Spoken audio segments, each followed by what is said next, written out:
The customer gave us this specimen with the intention of restoring it back to its original condition. This is how the metal looked originally. As you can see, there are a lot of scratches and dents on the obverse and reverse of the breast star. There's also severe tarnishing. There's also the gold plating on the 7 fluted points has also completely disappeared, and we can see discoloration due to oxidation both on the front and on the back.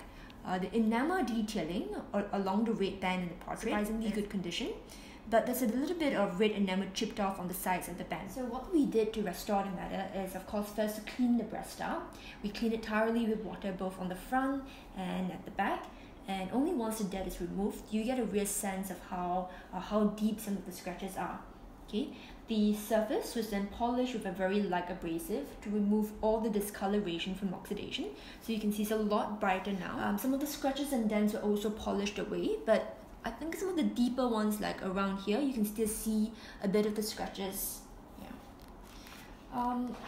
Whenever we undertake any restoration projects, we try to abide by 2 rules.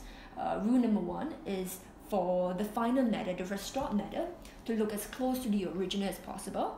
And rule number 2 was to make sure that any changes that we make to the matter are reversible. So what we did for the enamel band here, just to repair some of the cracks, was to apply a very thin layer of cold enamel. And the original enamel is hot enamel. Cold enamel can be subsequently removed if we so desired. Yeah.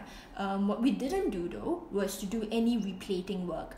We didn't do replating because number 1, it's very difficult to ensure that the gold replating matches the gold color of the original matter, and number 2, gold replating is very difficult. It's a change that's very difficult to reverse.